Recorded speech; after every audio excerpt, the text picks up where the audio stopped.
friends, and thank you for joining us for another episode of Fort Worth Roots. I'm 100% this paranoid dude, and if left to my own demise, that I would lock myself in my house and have a Faraday cage around me and, say, the aliens are coming after us and all that stuff. How do you feel about 5G transmitters? More information about all of our sponsors can be found at the end of the episode, along with more information about events we have coming up. Real quick, this episode is sponsored by Cowtown Nutrition. They're located at 5430 River Oaks Blvd. They offer a healthy alternative to that compulsory fast food craving. You can also load up on your favorite Herbalife products and learn more about their fitness groups that they hold on location at Cowtown Nutrition.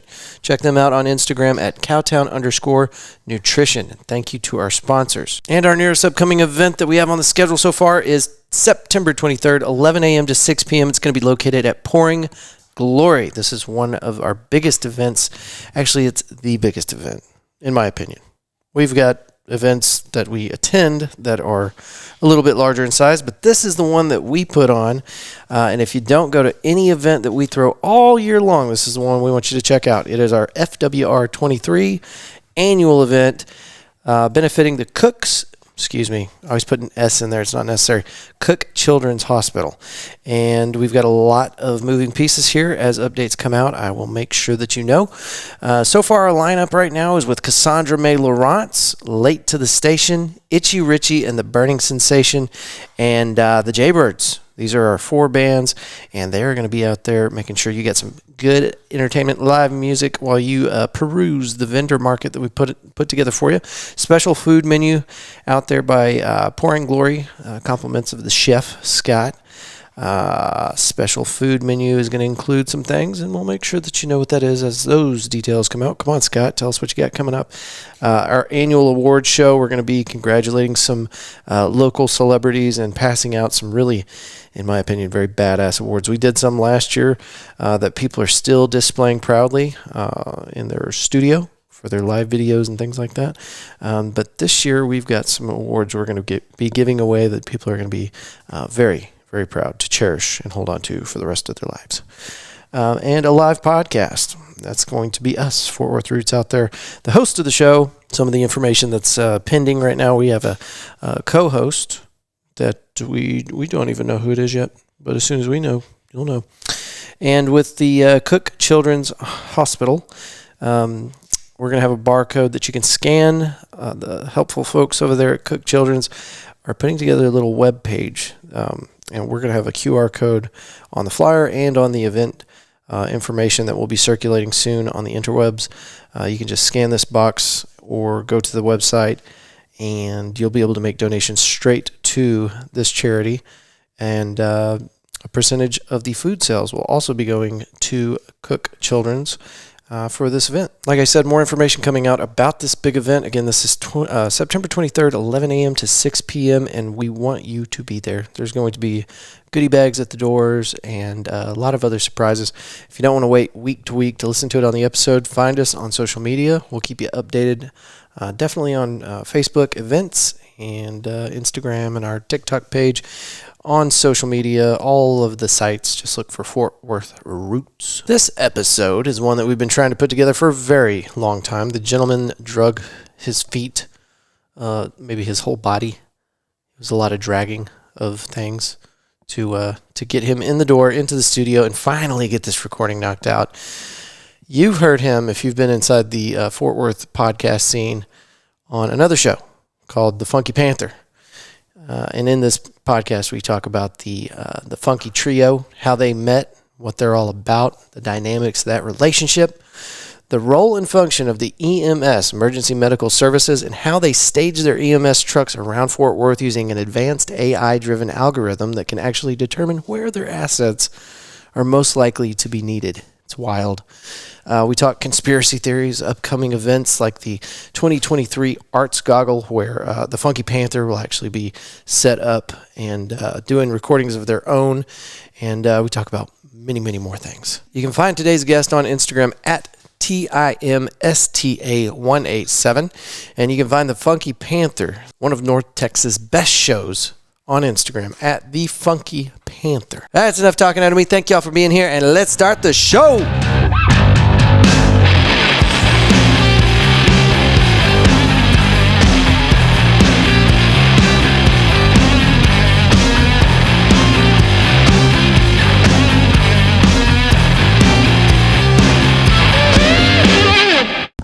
What's happening in September? Oh, shit. Oh, that no. Was bound to happen. Oh, no. Tell me what's happening in September.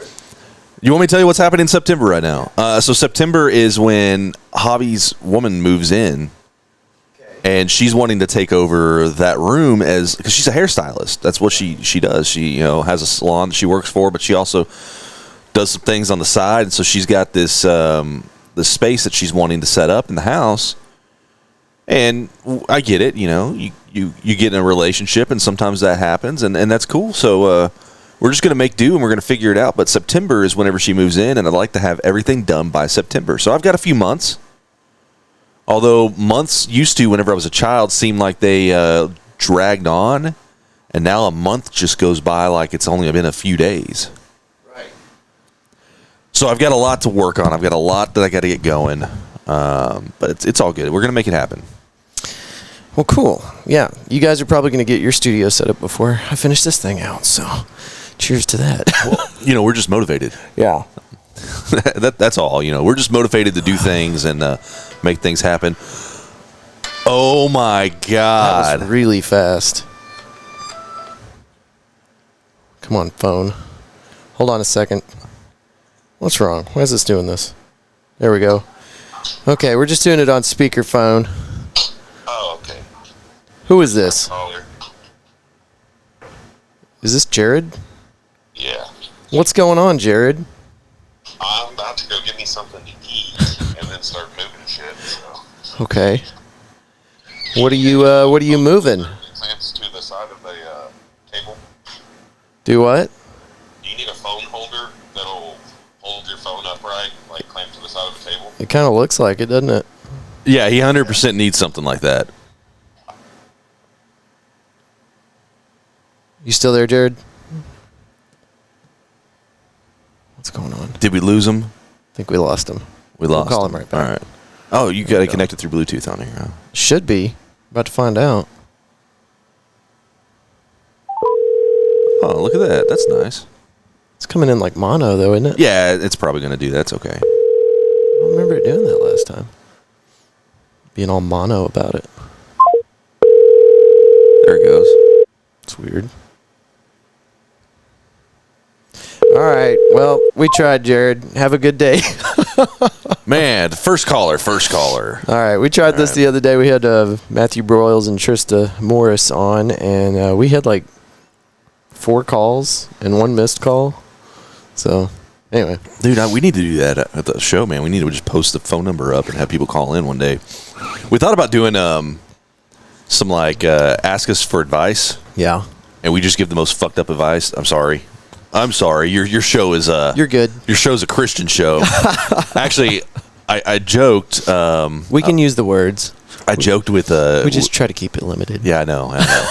I joked with Jared last night. I said, you know what? I'm just going to go on Andrew's show, and I'm going to say all the words. Yeah. And I'm just going to make him where he can't use this episode at all or has to bleep everything out. I'm going to make you work for it today. I have about 100 different sound effects I can use for bleeps. That's nice. Chickens, roosters, goats, things like that. It's fun. Is it? Yeah. Did you listen to that episode we did?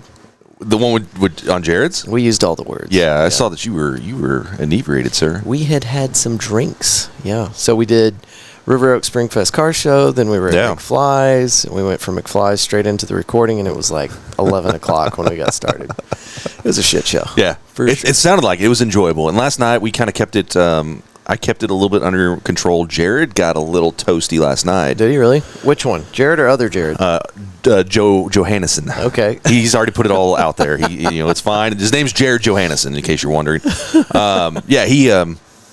He got some whiskey. He went to the other house because he's moving, right? He's moving all his stuff, and so he's got some stuff still at the original house. And so he knew I was coming over, so he brought a bottle of Scotch whiskey. Well, the thing is I travel with my own whiskey because I'm bougie. I like to drink a certain whiskey. Only the best for you. Jack Daniels. Okay. But it's hang on. not the best. I'm getting there. Okay. It's Jack Daniels, single barrel proof. Okay. So it's a lot of different things, right? So it's a single barrel, and it's barrel proof. So it's whatever the proof that comes out of that barrel, that's what they bottle. They don't cut it with any water or whatever. So it can range from like 125, 130, 140 proof. Oh, wow. One of the last ones I had was 136. This one's 125.5. It's 126.6. The reason why I know that is because we went down this whole rabbit hole of 1.21 gigawatt, and he said it was 26 or whatever. So that's pretty damn high, because usually it's like 80 proof, right? Yeah, 80, 90. Yeah. Like I said. And this is 126 proof? 126 proof, yeah. Jesus. Couple pieces of ice, let it just melt down a little bit, and that's what I drink. Man, I had about 2 doubles last night. I was good. Jared, on the other hand, drank half a bottle of scotch, and he was gone. We got to a point to where he started, you know how he'll start going down these stories, and then he'll jump down another story, but not finishing the first story. But everything ties back together, but he was like, I don't know where I was going. Yeah, no. He conducts himself a lot like I do. Yeah, in that regard. It's the what is it? The atypical mind. Okay, is that what it is? Yeah, it's the ADHD mind. Oh, yeah, there's that for sure. We're not typical. We're atypical. We're different. I like being different. Yeah, see, got a good feeling. That's why I'm wearing stretchy pants. You're wearing stretchy pants. I'm wearing a nice little sweatshirt. I'm going to promote this though real quick. Yeah. So band is Ozone. Okay. Ozone's a Fort Worth local band. Why have I not heard of these guys? They're a hardcore band. Okay. So maybe not everybody's cup of tea. You have punk music, then you have hardcore. Hardcore spun off of punk. It's a lot more screaming vocals, very heavy. You go to the show, expect to get hit. It's that kind of thing, and it's a love hit. It's not like you're getting a fight. It's just that you're getting slammed around into. You lost me at getting hit out of love. Good time. Anyways, the singer, his name's Joe Kelly. Okay. You might have heard of Kelly's Onion Burgers. It's a wonderful food truck based out of here in Fort Worth. So Kelly's Onion Burgers is onion burgers based out of Oklahoma. It's an Oklahoma tradition. Huh. They're from Oklahoma originally, then grew up in Fort Worth. So they decided they wanted to bring this burger. I like having onions on my burger. Dude, this is a wonderful experience. It's a smash burger. Okay. You put the onions down first, and they grill them. They get them all caramelized. Nice. It's wonderful. Then they smash that patty right on top of it. Oh, okay. So it's worked into the meat. Oh, yeah. And then you get to have them add cheese to it. It is a pleasant experience. It is wonderful. Anyways, so he's got the band. He's also got the food truck with his brother. So he's kind of all over the place, about to have a kid, so he's just like all over. But anyways, Ozone, on the back of it, it says 817. It's got the middle finger for the one. But it's Fort Worth hardcore. We've got a really good hardcore scene here in Fort Worth, and those guys, the community is really cool.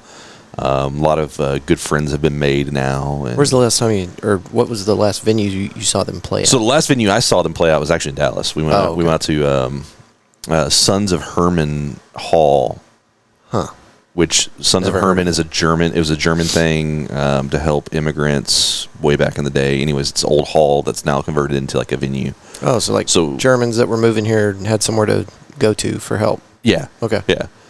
So we've got I was out there with that, but seen them at Tulips and some other places. So, well, we should probably tell people who the hell you are, because we're 8 minutes into this thing. Oh man, everybody should know by now, right? What did I decide? I know Chad is Chad Funky, so that would make you Tim Panther. Yeah, I'll go with Tim Panther. Or Panther Tim. I like Tim Panther. It sounds like tin. Yeah. Like T-N or T-I-N. Yeah. Yeah. But no. Timothy Panther. Yeah. We'll use my government name. I'm Tim with the Funky Panther. I'm one of the 3 amigos that have formed the podcast here in excellent podcast in North Texas. We have our days, man. Some days I think we're doing the Lord's work, and other days I'm like, man, that was hot garbage. But what's funny is Y'all always bring it. Our hot garbage episodes tend to bring the more listeners. Like, it's the episodes that we walk away from and we're like, I don't think I really cared for that one. And then we get text messages like, man, that was really good. And we're like, really? Yeah. Y'all like that? What? Yeah. It makes no sense. Yeah, the analytics will drive you nuts because you're like, what was so good about that episode? I've stopped looking at them, man. It's just, I get it. You need to kind of look at them for growth and stuff like that to know where you're lacking. But Man, they're all over the place because we'll be doing really good on TikTok or YouTube Shorts or whatever, Right. and then like our downloads are down for some reason, but then vice versa. And it's annoying. Now, can we? I don't know if you're okay with this. Just tell me no. I'm okay with everything. Well, you might not be okay with this. Can we talk about one of your most recent episodes where there was a complete debaucherous moment? Yeah, which one? Well, the one that you told me about recently through text. Can we talk about that? Are you talking about the vomiting everywhere? And yeah. Yes, we're gonna talk about it. Look, should we just leave the guest name out of it? yeah, I'll leave the guest name. You can watch. We took down the video. You can listen to the episode. Y'all took the video. Dude, I had to, man. It was just it was bad. So you have young musicians sometimes come on, and sometimes they want to show off, I guess. That's the only thing I can equate it to, is like he wanted to prove something or whatever. Well, Look, how long was the recording? An hour and a half, maybe? something like that. Okay, he didn't do all that damage to himself in an hour and a half. I don't think so either. No, I don't he showed think so up either. a little bit inebriated. I think that was the case. I think he showed up a little bit inebriated because he was trying to calm his nerves, which I find is so strange to me. That I get, like, if I was up on stage getting ready to sing or whatever, I would have nerves out the ass, right? Right. Just be like all like smoking cigarettes and everything else, trying to calm myself, all right? But he's coming onto a show, and he wasn't the only musician. We had J-Boy who was guest hosting for us while Chad was out, and he comes on and he's like, "Oh yeah, I was nervous too." I'm like, you get up and perform and do all sorts of crazy stuff. Like, why are you nervous? It's like sitting here just having a conversation. It doesn't surprise me just because of how many people I've talked to, and they're like, I don't know what I'm going to say. I don't think I'd be good on a podcast. And I'm like, dude, it's okay. Yeah. Let me handle it. You'll be fine. So I think he was trying to calm his nerves, Yeah, right? yeah. And then he gets himself a glass, and we're like, do you want something to drink? And he's like, yeah, I want something. What do you want? We got all this liquor. I mean, we have a shelf full of just liquor. Right. And he's like, some whiskey. So we give him some TX. He finishes off what was left in the TX in his glass. And then he grabs a bottle of Woodford Reserve and pours that on top of it. It was like, well, that's kind of strange. That's not good. Okay. Yeah. So now he's got a full rocks. He's got a rocks glass that's like full With two different things in with it. two different whiskeys up to the top. And I'm like, all right. Now I'll drink doubles. That's what I typically go for. I get 2 to 3 fingers worth, a couple pieces of ice, whiskey. That's my drink. And so he's drinking it. He drinks about half of it. So he does like one drink for me. And the next thing I know, he's up and down, running to the bathroom like every 10 minutes. And he's in the bathroom for like, 2 or 3 minutes. And he comes back and he sits down, and then he's just like more and more faded. And this is going on while y'all are recording. And live. We're on live, yeah. And so it got to the point, like at the end, like he was gone for a while. And I was like, yeah, I don't know what else to do. Like that's how we just kind of ended. It's like, I know it did. This is weird. Yeah, Yeah. it ended kind of weird. And so we just ended it, and I'm the kind of guy, whenever I do my edits, I try to keep it as real as it was in the studio. Sure. Now I've had some guests that we've had a lot of pauses in between conversations. Right. And sometimes pauses are good, but whenever there's long pauses, I'll cut those out. Right. That way it keeps it flowing. Mm-hmm. And this one, I had to do some work to it, man. Yeah. I spent some time editing this podcast. Normally, I don't have to spend as much time on it.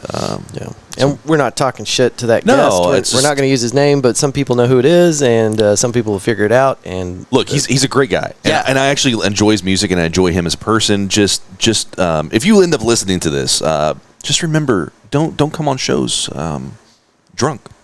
And then continue the drink, because it's just going to get worse, man. Well, and I need to get him on my show. We've been talking back and forth on social, and I haven't caught him play live yet. I don't know when his next show is, but I need to go check him out. Yeah, he's going to Take some start. video. He said he's going to start doing some busking, so like being out on the street doing some stuff. So that's always interesting. Yeah. There's a guy that I caught outside the Target on 7th Street. Outside the Target? Yeah, he just hangs out in the parking lot. And he's got his buckets. I guess he lives in his. I think he's got a Tundra. Oh, with a camper okay, on the one of back. those guys, yeah. Yeah, but he sets up little LED lights around him. He just gets after the buckets. The bucket drummers, man, those guys are pretty talented. Yeah. I want to put them behind a kit and see what they can actually do. Now that I'm thinking about that dude, I haven't seen him in a minute. I hope he's good. Hey, maybe he moved on to somewhere else. Busker Wade. Yeah, but I follow him on Instagram, and I haven't seen him doing it in a while. He used to post like 2 videos a day. Really? And now I don't see him anymore. Oh. He's part of our Fort Worth music community. Oh, no. Hey, if you know Busker Wade, please check on him. Make sure he's cool. Let us know how old Busker Wade's doing. I tried to set him up with a group, and I'll butcher their name if I need to have it right in front of me. But anyway, they have these huge drums, and they meet every Sunday out in the park on 7th Street. And you guys listening to it can go check this out. But it's damn near every single Sunday. They'll have their drums out, and they're practicing. And if it starts raining, they'll move it under the bridge. Really? But every Sunday, they're out there. So I reached out to him. I was like, hey, I've got this guy. His name's Busker Wade.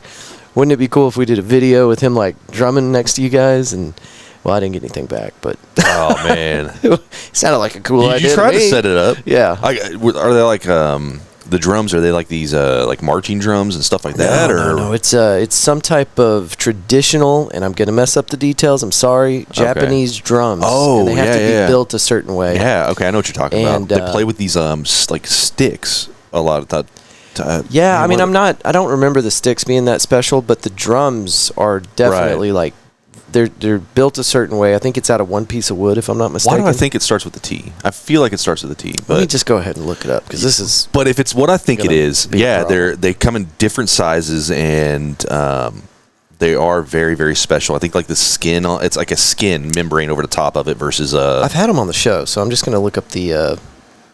I'm just going to look up the episode real quick. Yeah. But yeah, it's pretty fascinating, and the gentleman that I believe started all this, he makes these drums. Oh. And some of the ones he uses, he's ordered and had shipped to him, but they're insanely expensive. Oh yeah, I'm sure. And so they're probably coming straight from Japan, handmade. Yeah. Traditional. Very pricey. Here we go.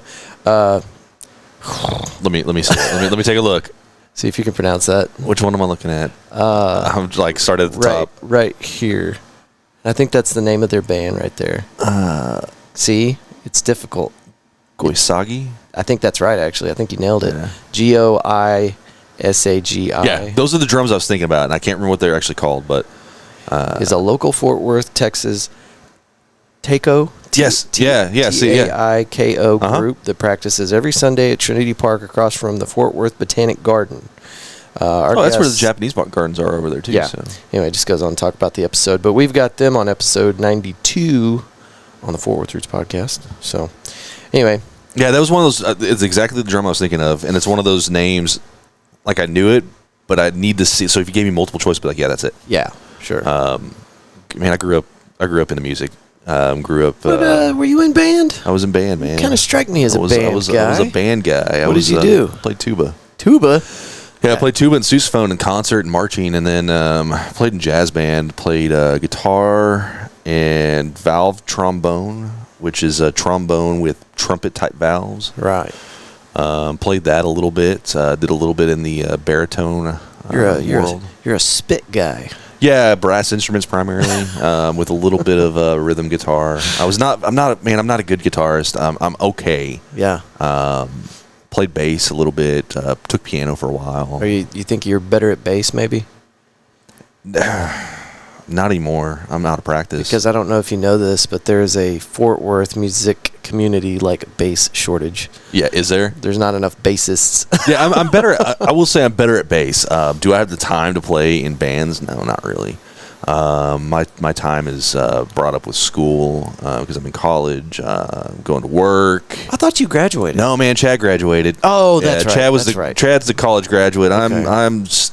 I will hit sophomore status next semester. Okay. So that does make sense now that I'm thinking about it. Old Chad, he's traveling abroad again. Yeah, he's back right now. He's back, but he's still showing pictures from his trip. So I thought he was still going. So he's back, but he's getting ready for another trip. Oh my God, dude! Yeah, whenever you get laid off and you get a severance package and you get to actually do things that you want to do, do it. Oh hell yeah! I'm not mad at him. I'm nervous though. It makes me nervous. It makes me feel nervous because if I got laid off, and I've told him this, and so this is not anything new. I tell him I'm always nervous for him, and I live not vicariously through Chad, but just I have this anxiety for him because if it was me and I lost my job and got laid off, I would be panicked and trying to I'm gonna find whatever. But he's like, no, man, and Chad's good about this. He would build a spreadsheet and budget himself as a child. Yeah. So he's really, really good with his money. and whereas I'm not. So that's where the panic comes from. Yeah, you know? No, 100%. Yeah. And I feel that too. Like I'm watching him have all this fun, and I'm like, oh man. But I have ultimate faith in him. Yeah. He's a super smart dude. Definitely. He's got a hell of a resume, so he'll be good. Yeah, I think he'll be good for sure. Hell, the previous company, I almost said the company name, but the previous company might even take him back. Who knows? Yeah, you never know. He doesn't want to go back. He doesn't? Yeah. Nah, I don't blame him for that either. Nah, not going to happen. That company's going through a lot of changes. I was talking to someone else that works with that company, and we were talking about some of the changes. One of our mutual friends? Yeah. So we got Tim on the show. We got to find out a little more about Tim. So sure. Where did it all start, Tim? Where are you from, man? Originally Benbrook, Texas. Okay. I thought you were going to say River Oaks. No, man. Originally Benbrook. I was born in Fort Worth. Lived in Benbrook. Then we moved into River Oaks whenever I was about 4. Oh, okay. So I've been in River Oaks primarily my entire life, and then I left for a little bit. Was up in Chicago area with the Navy, and then came back here to Fort Worth. And how long were you in the Navy? I was in for a pretty brief stint. I got injured and trashed my shoulder, so I've got a torn. I ended up breaking a portion of my humeral head. Caused a bone spur that then tore my labrum and my rotator cuff. So I thought only women had labrum. That's labia. Oh, labrum is a membrane that sits in between the ball and socket joint. Yeah, there you go. Okay. Yeah, so I ended up tearing that, and so albeit a brief stint, made it through some training and all that stuff, and then ended up getting basically medically retired. So what happened when you were injured? Like, how did that happen? I fell. It was a simple. I had a pack on, and I stumbled. I fell, landed on my shoulder. Continued on through training. We kept doing all these different exercises and stuff. PT, right? Right. And it just got worse and worse and worse. And I ended up going to sick call, and ended up having an X-ray done on my shoulder, where they found that there was damage. They put me through PT. PT made things worse. They basically gave me 2 options. They said, we can go and continue doing PT and possibly surgery without the guarantee that you'll ever be fit for full duty, and you'll extend X amount of time. And at the end of that, if you're not fit, then we're out, or you're out now. And I was like, all right, so I can go out now and just get taken care of. Like, yeah. So I took that option, got out, and now I'm dealing with the VA, because they don't want to pay. And so it's been a struggle with that. So but yeah, that's so got back here to Fort Worth. I was in EMS before I left for the Navy. Got back into EMS. And who are you working for? Same company? No, so I was working for a small town, Faith Community Hospital up in Jacksboro. So it was rural EMS or hospital based, but we covered the entire county of Jack County. Yeah. If you don't know where Jacksboro is, Fort Worth people, you take Jacksboro Highway, henceforth the name. You take it northwest all the way till it dead ends, and that's Jacksboro. It's a pretty good sized county, but not a lot of county residents. Oh. So we ran a lot of calls then back then. Was there for about a year, then switched here to Fort Worth, and so I'm with the organization here that covers Fort Worth and 14 other cities, which is MedStar Mobile Healthcare. They're everywhere. Yeah, so we're a governmental entity. A lot of people don't realize that. So we're government. We're bound by a board of directors that are all made of representatives from the cities that we cover. We don't take any tax dollars from any of the cities.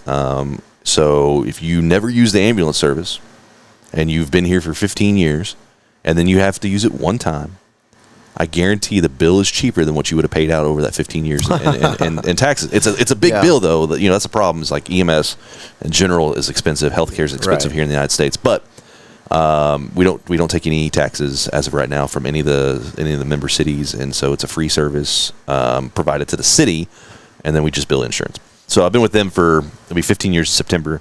I'm no longer on the ambulance. Yep. I'm in risk and safety. That's good. I do all the safety and all the risk, workers' comp claims, all that fun stuff. And it sounds like you like your new position. I do, man. 8 to 5, Monday through Friday. I'm indoors. I have a bathroom that's like 20 feet away from me. There's multiple kitchens. I can Uber Eats food to the office if I want to and bring my own food. It's great, man. Absolutely love it. That is really cool. I still do stuff on the streets, though, and I still work like special events, which that's kind of what I did this past week. So yeah. What special event? Ubby Dubby. Oh, okay. So if you read in the if you see the news, everybody's complaining about the noise coming from Panther Island. Oh, nice. So it was so loud that people heard it like 5-6 miles away from Panther Island. Damn. And WW is this big rave. It's all EDM music, so it's a good time, man. Yeah, I heard you guys talking about it, and there were some keywords that were said during that discussion. I was like, not going to be my scene, so I didn't. Dude, it's not even further. It's not my scene either. But it was a good time. We're going. Yeah. And you're going to go with us. When is it? Next year. Okay. That's what I thought. Yeah. I was like, we're going to get tickets and we're going to go to it. Okay. Because you need dragging me along. Yeah, you just need to check it out. It's prime people watching. Mm-hmm. You will have the best time people watching. But I will tell you about this community. EDM community is actually one of the kindest communities I've ever been around. When it comes to music. You go to like some rock shows. And some people can be kind of dickish, right? Country music, dude. I've been to country shows where I've had fights break out. Oh yeah, you know, yeah. Kind of part of their culture, right? Right. Yeah. EDM, you're not going to see that. Yeah. Someone falls down, they're going to pick them up. You see someone sitting down having a bad time because maybe they took a little bit too much substance, right? Of a certain thing. Yeah. They're going to come over there and like, hey, do you want some water? They're going to give you some of their own water that they might have paid $20-$30 for to get this bottle of water, right? But they're going to give it to them. Oh, you need some snacks? Here, eat some snacks. They take care of each other, which is amazing. Yeah. But the flip side of that is you get people who have little to no experience with some of those substances. Yeah. That decide, oh, this looks like a good time. I'm gonna take something here for the first time ever. Great place to at an explore. EDM concert that's got so much sensory overload happening. Yeah. That you're just like, medic. Exactly. And so that's what we were doing all weekend. We had I think both days we had something like 40 providers out there. We had like 4 doctors on staff with us. They were doing sutras in the med tent. Oh yeah, man, it was crazy. Sewing people up. Yeah, man. Damn. They were having to sew, like, if you fall down, bust your head open. They were just stitching them back up. Somebody catches an elbow. Mm-hmm. But what's interesting is, like you said, it's not your scene. It's not really my scene either. But there's one particular stage that does like a lot of dubstep. Okay. And dubstep is so similar to rock music. It's just you have these breakdowns and stuff like that. And it gets really, like, you get into the beats, and it's enjoyable. Mixed a little different. Although I did see, and I'm not shaming, no kink shame, right? No kink shame. But I saw 4 people being led by one girl on leashes, and the 4 people were dressed like dogs. Okay. They had tails connected to them. I don't know where their tails were connected, but they were connected. I mean, if I can go to the after party, I might let her put me on a leash too. Yeah, man, it was interesting. Body positive, so you'll see all sorts of different body types out there in very little clothing. But what was funny is this stuff was going on during Main Street Arts Festival. Oh no shit! And the concert, the doors didn't open until like 2:30, 3 o'clock. So where are all these people going? They're going to Main Street Arts Festival. So they got people wandering around in like the weirdest clothing. Looking crazy as hell. That's hilarious. I wonder if that'll fall on the same date next year. Well, so Arts Festival tried to get UBW to change their date. Well, UBW does it on the same date every year. It's the 420 weekend. Yeah. Come on. 420. It's happening. EDM, it's going to happen, right? And so they were like, no, we do this on the same time. Y'all change y'all's date. Y'all change it. So they ended up having to compromise and do it on the same date. Damn. Yeah, and we had 2 arts festivals at the same time going on, right? That's thanks to the Bass family. The feud, man. It's like the Hatfields and McCoys right now, except for not as violent. Yet. So you have Main Street Arts Festival, and then you had Sundance. And it's funny that they're so petty that Main Street Arts Festival was like, so MedStar's going to cover Main Street Arts Festival. We didn't cover Sundance. So if something happened over at Sundance, even though it was like a foot across, they had to call 911 just like a regular old, regular Joe on the street, and have an ambulance respond to that. Now, why wouldn't they have? Because you see paramedics at every event. You do typically, but like it came down to like contract writing and stuff like that. Weird. It gets kind of strange. Let me see I just wanted to check to see if this thing's still rolling. Is it still rolling? It looks like it is. Okay. We got 0 people watching. That's fine, and it's early on a Sunday. It is kind of early, isn't it? It's early on a Sunday, but we had to do it kind of early because I've got TFTI tonight. Yeah, and I've actually got to drive down to Frost, Texas today. What's going on in Frost? Oh, we got to go through relative's house after they passed away, so we're gonna get some stuff. And sorry, it's all good, man. Sucks. No, it does, but it's good. Yeah, it was a good thing. So now, what do you mean? I hate to pry. Okay, so whenever you get to a point to where you get really, really sick, right? You don't want it to last forever, especially if there's no treatments, right? Man, yeah. And so that's what it was. It was a good thing, So she lived a nice, long, healthy life, had a lot of worldly experiences, got to go travel. I mean, traveled the entire world. Right. And, she basically she had breast cancer. This is Jesse's grandmother, my girlfriend. Right. She had breast cancer several years ago and went in remission, all that stuff. And, the cancer came back. And she was like, I'm 85 years old or 84 years old. I've lived a long life. I don't want to go through any treatments. I don't want to do any of this. She was at peace with it. Yeah. She talked about it with us in depth, and so it was kind of one of those things where she didn't want to suffer. She didn't want to go through it, and she didn't suffer. She had a very brief period where it was bad, and then things got better. So, yeah, the treatment for that can be pretty violent. Yeah. So it's a good thing. And I say that as a medical professional, I don't want to see anybody have to suffer, right? And go through all that stuff. So I understood, and we all understood. So we're going down there. They've been working on cleaning out the house and things like that. So we're going to rummage through some things and decide, do we want to keep this for ourselves? Do we need to get rid of this? And so forth. So, yeah. Dang it. It's okay. How old was she? She like in her 80s. Okay. Yeah. I just wondered how long she was able to survive without treatment. Like 6 months. Yeah, 6 months. What's crazy? So she was in the army. She was in the army back during World War II, and all that stuff. Yeah, she had some cool stories. Yeah, she was ornery too. I'm telling you, she was ornery. I loved her. She was ornery though.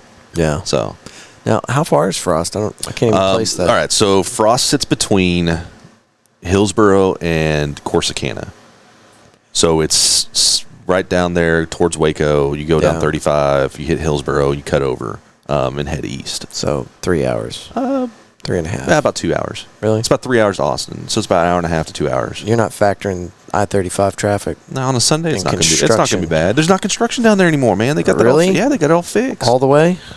Yes. There's no Temple construction anmore. Wow. You can go all the way to Austin right now with no construction. That's going to be short-lived. Yeah. Well, yeah, it's 35, and of course they're going to continue to work on that road until flying cars. Flying cars, yeah, 100%. And then there'll be construction above it. Right. That's what's going to happen. No. So what? You've been on the TFTI, haven't you? No, I have not. It's hard to get you on shows. It is. Like I said, I'm busy.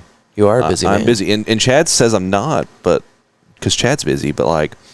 Between work and school, and then doing our own show, and then having to balance a home life. And y'all have a house too, don't you? Got a house. There's always house stuff. Always house stuff. Yeah. So it's just busy. It's hard to get on shows. I'm not. This has been a long time coming. Yeah, we've tried to make this work for a while, and then you canceled on me again. I know. This Saturday we were supposed to do it Saturday, right? Because we had physical agility tests at work that I had to perform, and I forgot that we had moved it onto the Saturday. So even sitting in the office, you have to still keep up with the PT. No, I don't. Okay. You're grading. Yes, and it's only for new hires coming on. Yeah. So we were doing a hiring process. Actually, it's a really cool opportunity. And the next time we have it, I'm going to have you promote this because it's a really good opportunity for those who are wanting to get into EMS. Yeah. We're doing a learn and earn program right now. So all you had to do is tell me about this. All your shots. You had the shots that are required to go to college. Okay. You have those shots, those vaccinations. You put in an application, and then you came and did a physical agility test. Mm-hmm. And if you pass all that stuff, we hire you. Albeit it's not that much money, but it's $15 an hour for you to go to school. Right. Like you go to school so EMT school, for those that don't know, is a pretty short school. You learn a lot in a very short period of time, but it's 10 weeks. So you're going to go to a 10-week class. That's longer than Army basic training was when I went through. It is. 10 weeks. You're going to do a 10-week class, and then you're going to learn all that stuff. You're going to pass the National Registry, and then you come back and you finish the last 3 weeks of our new hire orientation program, which when you come on board with us, it is strictly learning how to operate in our EMS system. And then the last 3 weeks is primarily like a crash course in advanced medicine. Okay. So it's all lectures taught by our doctors that are on staff. They put you through all sorts of hands-on training and stuff like that. And then after that, you go to your field training officer and you get to learn how to do things actually in, on the streets, in the ambulance and all that. And then once you pass all that, you get released and you're a full-fledged member of our team, and you're out there responding to calls and doing all sorts of stuff. But we're offering, it's $15 an hour for you to go to school. Yeah, that's not We're bad. paying you to go to school. Right. And you could still work. I mean, it's a 8 to 5 type schedule. So if you needed to work some on the weekend, supplement some of the income, you can. Right. You need to study, but if you can balance that, then by all means you could do that. So sounds like you definitely want to be studying. Yes. Yeah. It was a grant. So it was a grant that we got from the state. I believe it was the state to support this, because if you don't know this, there is a shortage of EMS professionals in the United States right now. There's a shortage of a lot of shit. There is. But EMS is not an essential service, if you didn't know that. It's not? It's not considered an essential service. Police and fire are considered essential services. EMS is not. Oh, wow. And so there's a lot of counties that have very little to no funding because it's not deemed as an essential service. So we're that blows my mind. That doesn't make sense. It blows most people's minds. So right now we're lobbying with the federal government to get us put in as a central service. Yeah. Which is crazy, right? It's always been like that? It's always been like that. Because Holy so crap. EMS in general is only it hasn't been around for that long. Huh. We're talking like since maybe like the 60s. Yeah. And it started off in funeral homes. Okay. And it had 911 wasn't invented, so you called the funeral home that you liked, and they had an ambulance, and they would send somebody who had maybe some very basic first aid skills. Yeah. They would load you up in a modified hearse and take you to the hospital. And expect payment up front. Yeah, I guess that's why I thought it was such a long-running tradition to have EMS, because you think of those old-school ambulances, right? Yeah. That was a modified hearse. It was a modified hearse. Yeah. So that was, and it was all private. So it was all done by these what's it called? Funeral homes. And what's even crazier about it is you would have these funeral homes, and they would listen on the scanner. They'd listen for wrecks and stuff, and then they would all try to beat each other on scene because the first funeral home on scene, if there was a DOS, they got it. Yeah. And that was big money. Holy crap. So it was all money chasing at that point. But what's crazy is you start looking at like the history of the fire service. The history of fire service is old. Right. Benjamin Franklin is the founder of the fire service. Oh, I did not know that. So we're talking, 200 plus years old, right? Right. 1775. Right, something like that. Yeah. Yeah, man, sure. That's embarrassing. No, I mean, I don't know the dates either, but I mean, it's an old service, right? Law enforcement. There's been something around with law enforcement since the dawn of time. Yeah. And so those are two very old services that were deemed essential. You need someone to put out house fires and building fires and stuff like that, and you needed somebody to uphold the law. Yeah.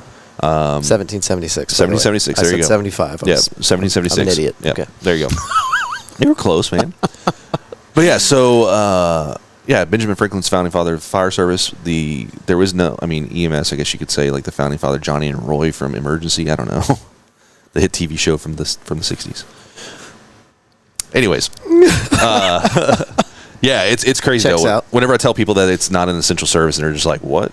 I'm like, "Yeah, man, Yeah, that doesn't make sense. not essential. They can cut your funding. We don't have to have an ambulance. It's not required by federal law or anything like that to provide EMS care for." But everybody's terrified of having to take that ambulance ride. Dude, and I would because be, it's so expensive. I would be too. And it's not so much the so expensive part per se. That's my problem. I had a motorcycle accident over here on River Oaks Blvd. This lady slammed on her brakes in a Prius. And there was a cop right here on the right-hand shoulder, and I just did a quick little take. And whenever I turned my focus back to in front of me, went right underneath the car. And I didn't know at the time, but I had broken my leg. Oh. And it knocked the air out of me. I took the handlebar straight to the gut whenever it turned. And, the preceding weeks after that, I was purple and yellow and green and black. It was real bad. But whenever the EMS got there, I'm just laid out on the grass, like just trying to like catch my breath. And I'd already called a friend to like bring a trailer to pick up the bike. Yeah. EMS started coming over, and I'm like, please don't touch me. I'm not trying to be rude, but I'm not getting in that ambulance. And he's like, okay, I just need you to sign this. And I was like, I'm not signing shit. He's like, it just says that like if you die, it's not our fault. And I was like, okay. But yeah, you hear horror stories of people going like getting in the ambulance and it takes them a mile down the road to the nearest clinic or hospital. And so it's like I think it costs somewhere around $400 something an hour for us when we respond. That's a lot lower than I have heard. But no, I mean I'm saying per hour, right? Right. So we're going to charge more, right, to offset some of that cost and everything, but just for us to respond, because you're looking at like our ambulances are like $400 something thousand pieces of equipment. Right. I think that's like $450,000. All the equipment. I should know. Well, that's just the ambulance. Yeah. Oh, just the machine? Just the to truck? have the truck and have everything built out is about $450,000. That doesn't make sense. I know. Our ambulances come from Canada. Okay. There's only a select a select number of manufacturers, right? Wow. And so this comes from a company called Demir's up in Canada. And funny story about that. When we had these outfitted, we told them, yeah, we want auxiliary air conditioner. Yeah. And they were like, what? Why would you want an auxiliary air conditioner? These are Canadians, right? Oh, like, we're in Texas, Have you been to Texas? They're like, no. It's like, okay, so we'll have sustained days of 110 degrees, and they're like, oh. For like 80 days in a row. Yeah. Or 100. But yeah, they're very expensive. So you have that, plus you've got your 2 employees on there that are driving, and responding and whatnot, and they have a salary, right? Oh, yeah. And then you factor in the equipment used and how much medications cost and all that stuff, and it does build up, right? And so I think somewhere around $1,500 is what it's going to cost like minimum for a ride. Yeah, somewhere right around there, $1,500. Yeah, I've heard people throw out estimates like $3,000 to $4,000, and I'm like, oh my god. Well, then you get into like just to go to the hospital, it's not going to cost you $3,000 or $4,000, but you go to the hospital itself and you start looking into how that all works, and so you see an emergency room doctor. Mm-hmm. And then, they had an x-ray. Well, they had to send that off to another doctor for them to interpret that. And that guy's got a fee. Oh, yeah. Don't get me started on hospitals. This dude's got a fee, right? And so it all jacks up to, our healthcare system, the way we bill and everything's all foobarred. It's upsetting, yeah. But it's an industry. It's a racket. So you said something earlier I wanted to ask you about before I forget. Sure. You were saying that the EMTs will get sent to a course on in-depth medical, or what did you call it? It's just a crash course in advanced medicine, right? So an EMS person, technician, whatever you call them, is supposed to stabilize the patient, right? That's their only job. Stabilize them and get them to the hospital, right? Not so much anymore. Okay. Things have changed, man. All right. Life is different here in the United States. Because I was thinking, why would they need advanced? So we do, man. The way healthcare has progressed, there's a lot of things that we do outside of just stabilizing and transporting now. Okay. We actually have a team that's Mobile Integrated Health, or MIH, and what they do is, they draw labs. They do lab work. Really? They will help address like people who have congestive heart failure, things like that, to keep them out of the hospital. We have a whole team dedicated to keeping readmittance to the hospital to a low number. Okay. It's like a traveling doctor. Yeah, essentially, man. They make house calls again. 100%. Woohoo! And the way EMS is progressing, it wouldn't surprise me if we start having PAs be part of the teams and showing up and doing things. You have like mobile X-ray equipment and stuff? Not yet, but we actually about to get an ultrasound machine and stuff like that's going to be going. Yeah. So there's a lot of things that we do, and then you start talking so what you learn in school is a national registry. It's what the national this is on a national level. This is the minimum that you're supposed to know, and the way states work is states can either have state protocols. Or it can be, there's piggyback off the federal. Or it's actually piggyback off of your medical director. And I can't think of what that actual term's called. I apologize to the listeners. I'm not going to give you the actual name.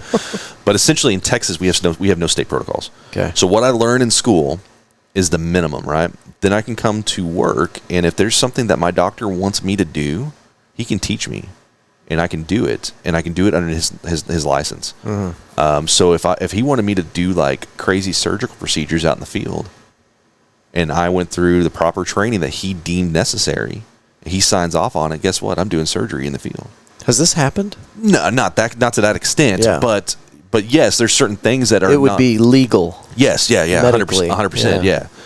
There's certain things that because EMTs and paramedics have different skill sets, and what they're allowed and what they can't do. You come to work with us, and there's certain things that EMTs get to do that is not taught in school and is not a typical skill set, like certain medications that we're allowed to give, certain treatments, things like that. That is not a skill set that's taught in school. Y'all got a candy store in that ambulance? We have a candy store on our person, not in the ambulance. Yeah, you can take the ambulance, you're not going to find much. Okay. So yeah, there's certain things that we get to do under that type of thing. But you go to like New Jersey with state protocols, and they're very limited on what, because their medical director can take away, but they can't exceed whatever the state set. Okay. So yeah, it's very different. So it's just. It's kind of cool though. Texas is neat. It's a changing and growing industry. Yeah, we do a lot. We do a lot more. The whole idea is to try to keep people out of the hospital. Like we're working with partners with different insurance providers to just treat in place, do alternative destinations. So not going to the hospital anymore, but going to like a urgent care versus the actual ER, because the ERs are being overran. I mean, I've got a cough, and I don't have a doctor. So where do I go? I go to ER. JPS. Get some cough medicine. Yeah. So yeah, it's a changing industry. Well, and situations like 2020 through, I guess now, the hospitals were completely overran. I came down with COVID like early 22. Yeah. Is that right? Okay. No, I don't know. 21. Early 21. Early 21. April-ish. Okay. And I was waiting in the waiting room for like 5 hours. Yeah. But that's not abnormal, and that was pre-COVID too. Oh, really? Yeah. Oh, shit. Dude, COVID was interesting. When it first hit and everything was closed and shut down, dude, we took a loss at work, man. We weren't running calls. I would sit on the ambulance for 12 hours and maybe run 2 calls in a day. Yeah, that's crazy. Where I was going from running 7 to 10 calls in a 12-hour period. Yeah. And it was because people were afraid. People were afraid to go to the hospital. Like, I don't want to catch that. Right. So you still had people that were getting sick. Right, and there was 2 things. You had people that were getting really, really sick and not going to the hospital and then, like, dying. Yeah. You had people who got COVID and needed to go to the hospital or didn't need to go to the hospital and would refuse to go because they didn't want to burden the hospital. Right. But then you also had people who would just go to the hospital because, I've got a sore throat or, like, my head hurts or whatever. Things that a doctor or, like, just take some Tylenol would fix, right? Right. They're not going anymore because they're afraid. And so now we've cut our call volume way down. We're not billing people because we're not running calls, and there's no way to make any money out of this, right? Wow. So it was a strange situation. And then all the restriction lifted, and it was just like the floodgates opened. Really? And we started. We got busy. We jumped we went 100, like almost 100 more calls a day than what we normally. So an average was like anywhere like 550 calls in a 24-hour period for Tarrant. for the predominantly Tarrant County. Yeah. To like 600 and something calls a day. Yeah. So it's just insane. That doesn't seem too surprising. I mean, anytime you walk outside, there's an ambulance running a call somewhere. Yeah, we're busy. We're busy. Something we should talk about before we get off the ambulance stuff. Sure, man. One time I was having a drink with a friend, and he was EMS, and he was telling me about a system that they use, and he might have been with the same company. I'm not sure. But this algorithm tells them where to set their truck. Yeah, they 100%. He works with me then. Okay, so you want to tell me how that system works? Because it sounded kind of spooky. Yeah, it's actually really insane. From what the guy told me, it sounded like the computer can predict when there's going to be a call. Yeah, and where to be. It's taken. So MedStar has been in existence since the 80s, 1985 or 80, 86, 87. I should know. It's 85 to 87, somewhere in that time frame. But we've taken that information from all that time, right?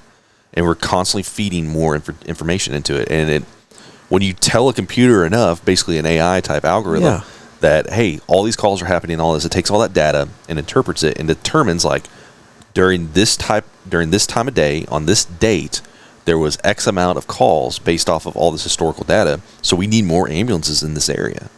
And it shifts, man. It's really cool. At some point, but the accuracy is what surprised me. Yeah, so there was one instance where this is what was weird. We implemented a new dispatching software that we had that system before, but the dispatchers were actually having to control everything. This one does everything for them, and so they can focus on primarily talking to trucks and answering phone calls and getting help instead of having someone dedicated to just moving trucks around. Right.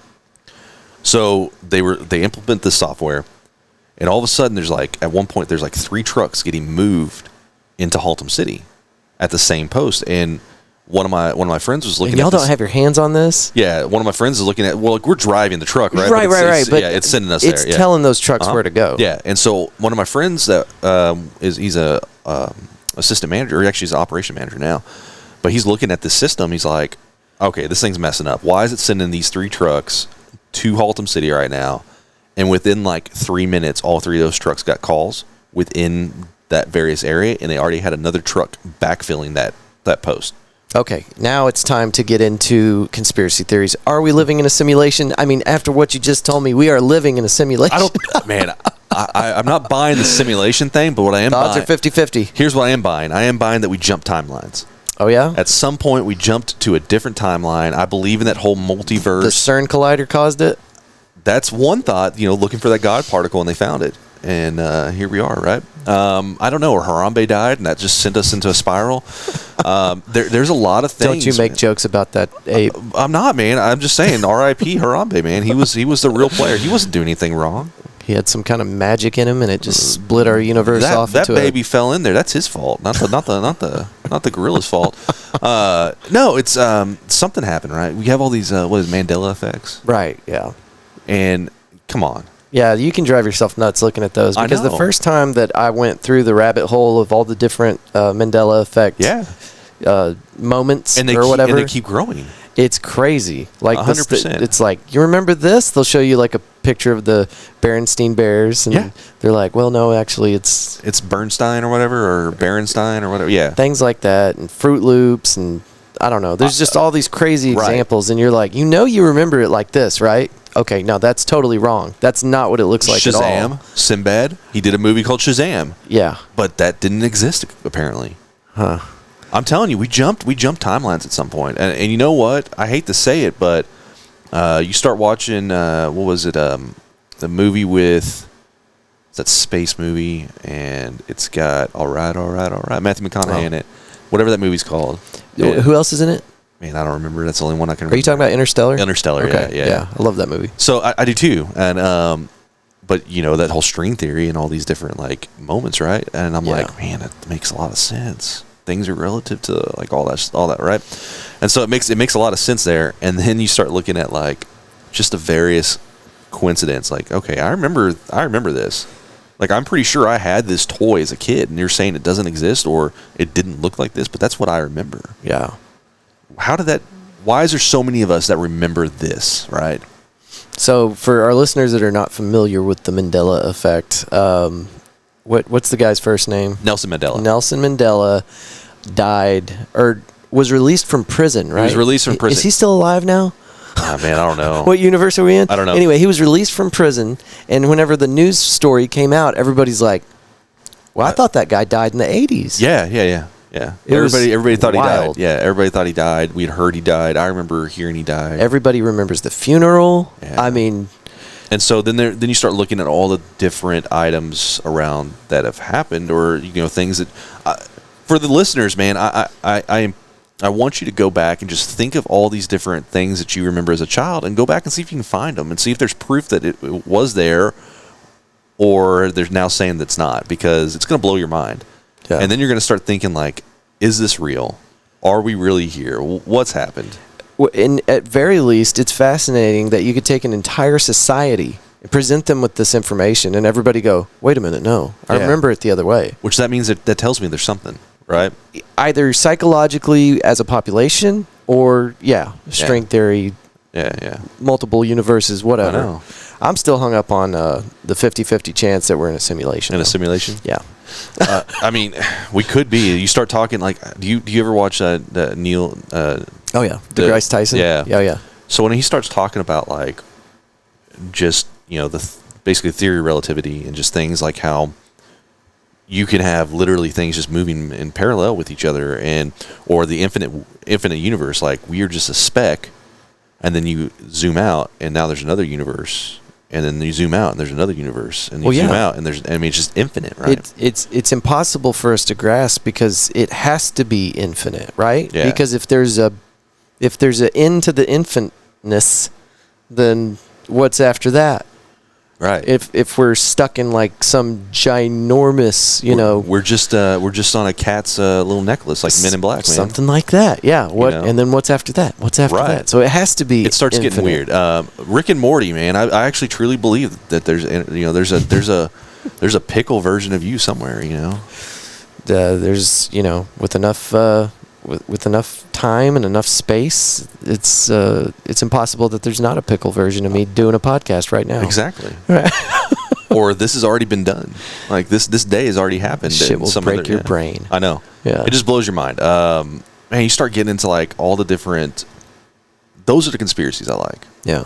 I've been into. I always, travel down these wormholes of like conspiracy theories and stuff like that. But realistically, it's the timeline jumping and just when things are just kind of weird. Yeah. And you start trying to like question that. The military is a prime example. There was conspiracy theories like MK Ultra. Yeah, that happened. That proved that was real, right? But it was a conspiracy theory, right? And then there's things like, have you heard of the ninja bomb? Have you seen that? No. So there was some wreckage that has occurred in some sandbox countries. Okay. That they looked at it and they're like, what kind of bomb did this, right? Yeah. Because there's nothing like it's not exploded or anything like that. It's just like mangled up metal. Yeah. And then the government's come out and it's like, oh yeah, we have this basically a samurai bomb or ninja bomb or whatever. And it's like a warheadless bomb that has blades that come out. Yeah. And it just, within 3 meters, things. anything within 3 meters, it's going to destroy, right?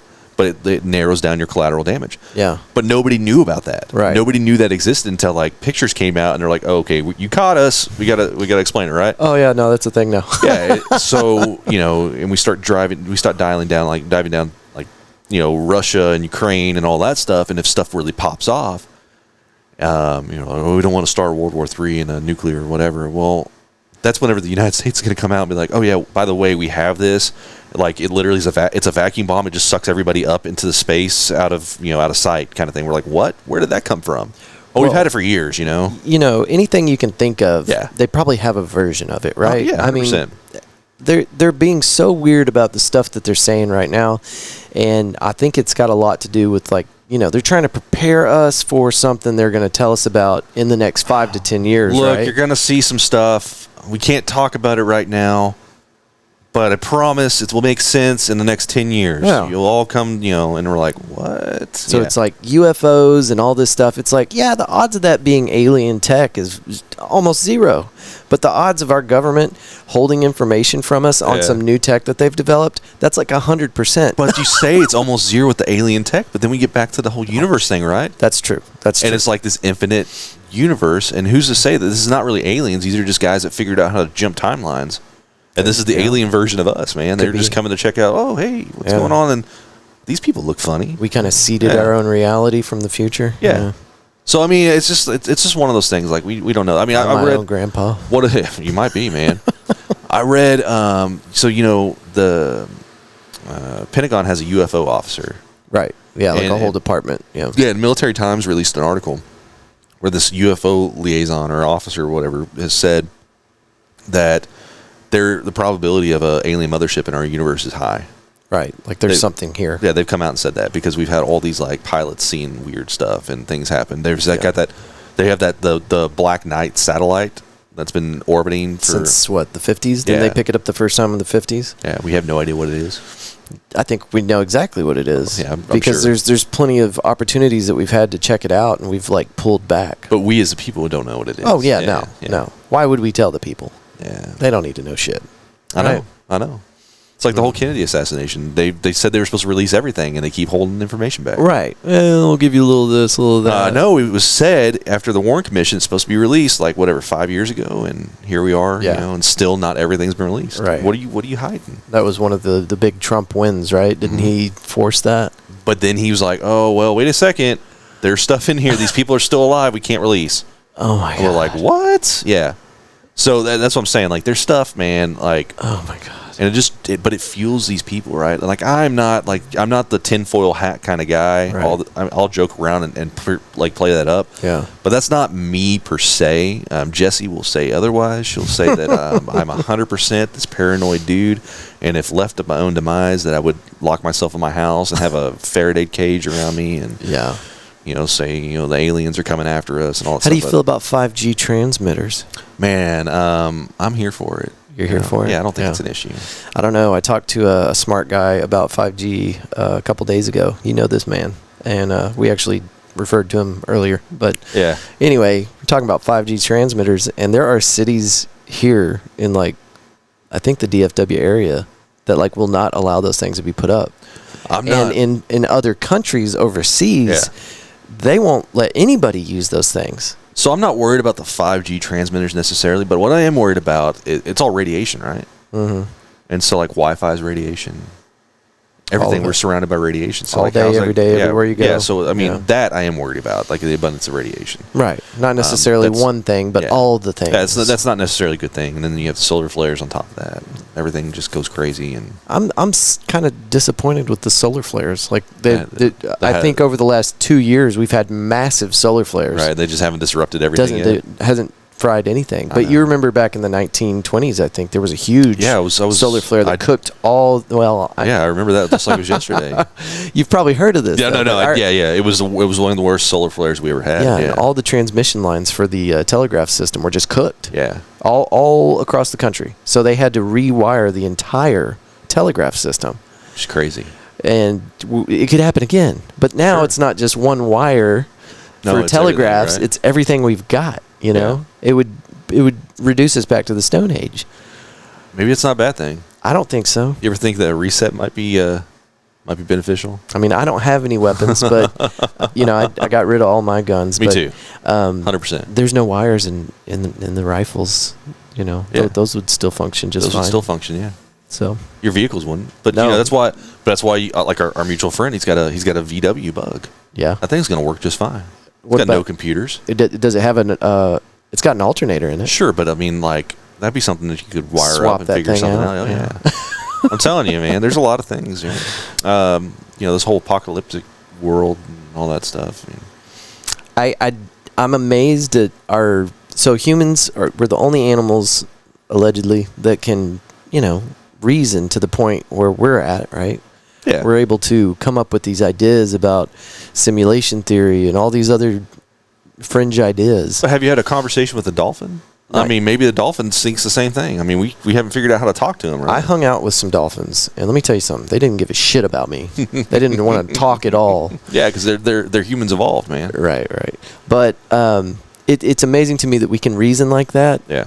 But also not just freak out, run around screaming oh my God, what are we doing here? Right. Everybody's going to work, church on Sundays. We're just we still gotta live, right? Pushing the cart through the grocery store, and nobody's having you would expect that these animals would be having breakdowns every 5 minutes. Should have just mass hysteria. Just laying in the grocery store aisle in the fetal position going, oh my God, what's it all mean? But here we are. We're just, we just suffer through it and grin and bear it, right? Podcasting. Just go. I know. Building studios. It's like the world's coming to an end, but here we are. Who cares? What's Fight Club, Brad Pitt? It's you're polishing the brass on the Titanic, man. Fuck it. It's all going down. Yeah, exactly. It's a brilliant movie. Okay, well, I mean that's not a lot of conspiracy theory. There was a whole thing that I know. I mean, tell us a good one. What's one that people don't know about? Dude, I don't know of any that people don't know. That's the thing. I think everybody knows everything that I would know. I mean, the one that I looked at the most was just a whole I got obsessed at one point with the Kennedy assassination. Oh yeah, just like everybody else, right? It's batshit bonkers. Yeah, everything about it. We got this Marine that was not really a good shot that all of a sudden pulled off this incredible shot. Yeah. How he's, just one guy that did it. And he was the only person involved and all. I mean, none of that makes any sense, right? No.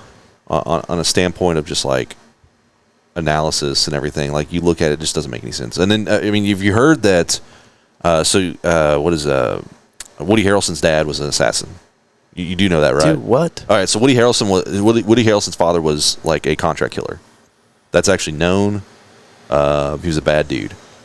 And there was thought that Woody Harrelson's dad was actually involved in this Kennedy assassination. Now, there's stuff that like proves that he wasn't there at the time and all that stuff, but that was one of the theories that came out at one point later on, because he was a contract killer for like the mob, right? Yeah. And, there's thoughts that Kennedy might have been, issues with the mob and things like that, and I don't know, just all this crazy stuff. Vietnam War, he didn't want to get involved with it, but war brings money, so other politicians wanted him gone. And yeah, you remember the thing that drives me nuts about the whole situation is 6 months before that shooting, he gave a speech, and I can't remember where he was or what the occasion was, but his speech included something like, "There is a concerted effort to enslave every man, woman, and child in America, and during my term as president, I'm going to get to the bottom of this and stop it." Okay, let's see who this is. We got a caller here. Hold on 1 second.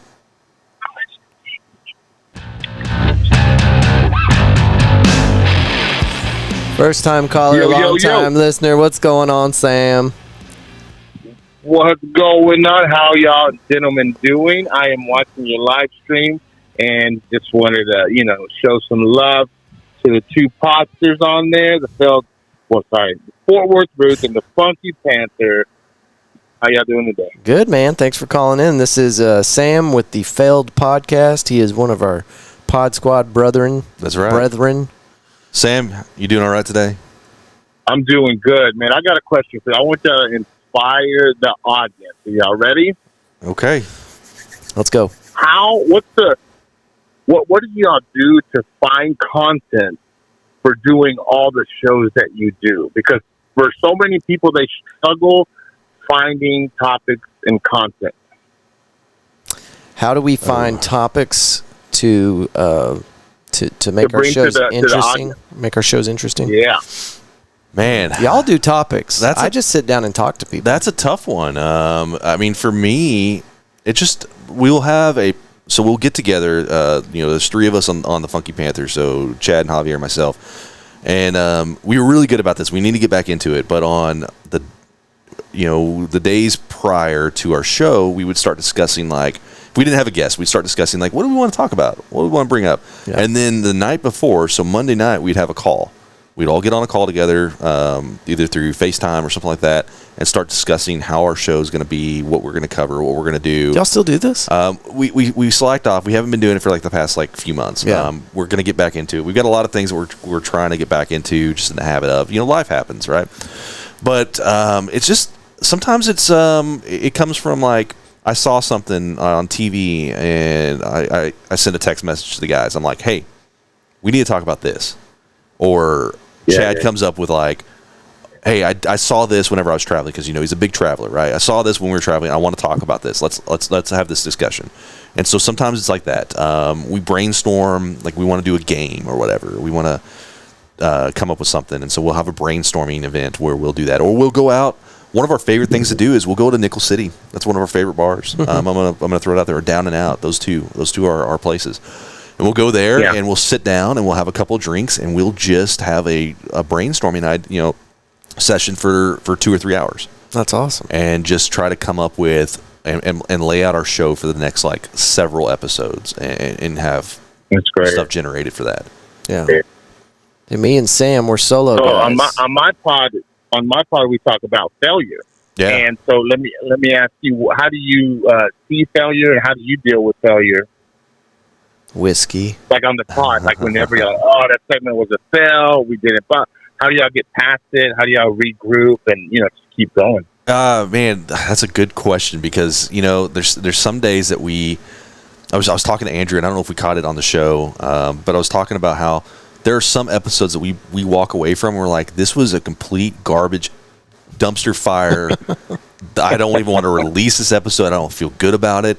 And then the next thing we know, we get all these text messages saying, oh my gosh, I really relate to this, or that was hilarious. And I'm like, what do you mean? Like, this made no sense. Like, we want to scrap this idea. And then we'll have something that we thought was really good, and we just don't get anything from it. And that kind of hurts, because you're like, we put a lot more effort into this, and it just did not take off.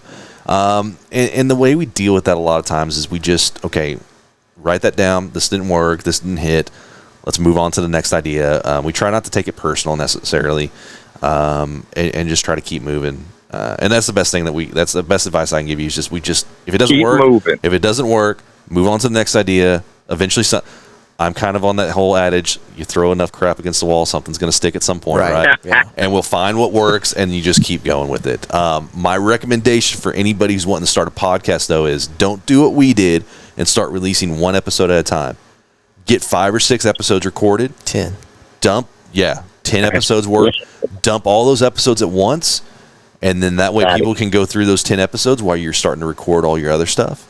If you're doing a live show, it's a little bit more difficult, but that way you have that catalog, you get people listening, and then want to tune in each week. Well, thank you so much for sharing. Andrew, you got my support, the Funky Panther. I listen and watch y'all all the time, guys. Keep doing what you're doing. I'm watching. I'm supporting from afar, and I will see y'all at PBR and podcast here in the next few weeks, I think. I was about to ask you that if you were going to go, and I'm glad to hear that you're going to go. I look forward to seeing you. I'll be there, man. It was my 1 year anniversary. That's where I had met everyone slightly, and then throughout the year, I've gotten to know everyone a lot better. I'm walking in with more confidence this time. I love it. That feels like it happened 5 years ago, doesn't it? Doesn't it feel like a long time ago? It does.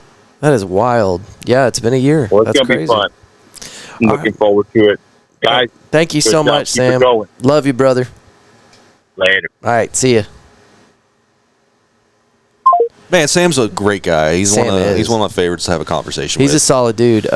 He's one of those folks that this is going to sound probably weird, but you probably get this too. Sure. Sometimes you're sitting with somebody right across the table from them, and you just don't know what they're really up to. You know what I mean? Yeah. You don't get a hint of that from Sam. He's super sincere. Right. Great guy. Love him. You're talking about like just that surface level energy versus where you talk to Sam, you actually get like deep down inside. You get to know what he's actually feeling versus what he's. Yeah, like he puts it all out there. He's totally locked in. Yeah, cool. To the conversation, 100%. Which I'm so ADD, it's hard for me to do that. But I have some goals. Like I would like to be the kind of listener like Sam. Yeah. I'd like to be on that same vibration as that guy, and I'm just too damn ADD to do it. And then the other thing is names. I'm trying to get better at remembering names. Dude, I'm terrible at names, man. I'm like, oh yeah, hey man. And exactly, and I hate that. It's good seeing you again. I know I saw you like maybe a year ago. I have no idea who you are, but I know what you do. Right. But it's such a powerful tool. Like whenever, like say you met somebody one time 6 months ago, and they walk in and you go, "Hey Tim, what's up, man? How's the EMS life?" And Tim's gonna go, 100%. "Holy shit, that guy remembers that." It is. It's 100% a good thing. Like there's people I work with that I have conversations with like once in a blue moon, but whenever I do see them, I bring up something like I know what's going on in their life, and I feel like. I'm not doing it just to make them feel good, but I think it makes them feel good, Yeah. Because it's like, that's reason enough right there. This person's actually, he paid attention. You made their week. Yeah. I had a commander that could do this out there at Carswell. Yeah. And he hadn't even met me yet. And he'd gotten an email or something saying that this soldier's going to be showing up. You're going to gain him as one of your guys. And I'm in civilian clothes walking up to the unit office for the first time. And he just catches me on the sidewalk and he goes, "Andrew, is that right?" And I'm like, "Yeah." It's like, your folks live in Arlington, is that right? "Yes." Like he just starts spitting out all these details, and I'm like, "How do you do that?" He's like, "It's you got to practice it," and that was his advice. Like you just got to practice. So I don't know. Maybe by the time I get to his age, I can do it. I mean, that's a life goal for you. Yes. Get to where you can just spit. I don't know who I am, but I can at least remember who you are. I got one more question, then we can get out of here. All right, man. You guys at the Funky Panther, Javier, Chad, and Tim Panther. Yes. Where did you guys meet? How did that love affair begin? All right, so I've known Take Chad. us back. I've known Chad since we were about 5 years old. We went to elementary school together, played Little League football, CYA, Casper Youth Association, played Little League football together. I bet you got some stories about Chad. Oh man, yeah. I mean, growing up with him, we did a lot of things together. We did separate. Our lives went different pathways for a little bit. Whenever I got older, but we got back together. We actually started a band together at one point. Is y'all separated? Was that when Chad was in the gang stuff with the drive-bys and everything? Yeah. And you were selling products out of your trunk? I was. I had sneakers. They were bootleg Nikes, but that's beside the point. We both did some time in jail, got back together in jail. No, we just met each other when we were kids, and in high school we decided we wanted to try to be in a band together, and we had some. I mean, I remember we had a little bit of creative differences and stuff. And things just didn't work out. What was the name? Man, I don't remember what. Honestly, I don't remember what our. I don't know. I'll try to get that for the listeners. Yeah, I honestly don't remember what the name of our band was. But anyways, I ended up going and playing in a different band that was called The Currents. He started another band called Leading Blindly. I'm gonna just say it. I think my band was more successful. We were actually signed. We were signed with a local record label called G's Louise Records. Is that true? Yeah, back in 2000. This is probably like 2003. That's so cool. I was in it for a little bit. Our band ended up breaking up. We did one album, self-entitled The Currents, kind of like a power pop, Weezer-esque type band. Nice. Yeah. So we played shows in Dallas, Deep Ellum. Played at the Curtain Club quite a bit. That was kind of our place. So you were like 18? Yeah, 17, 18 years old. Yeah. Yeah. That lasted for a little bit of time, and then I got into EMS at 18. Kind of went from there. Stopped being in bands. But yeah, Chad did Leading Blindly for a little bit. I got married. We were kind of him and I talked a little bit after 18. But then we kind of fell apart. I went my way, he went his way. And then we got back together after I started this divorce process with my wife, my then wife at that time. Like 2019? No, this was back in, got married in 2010, 12, 13, 14, 15, 2015. Okay. Yeah, so we had a hiatus for about almost 10 years, I think, total, and got back together and just picked up kind of like as if nothing happened and everything. That's how it is with good friends, right? And Javier, I'd known him since middle school. Yeah.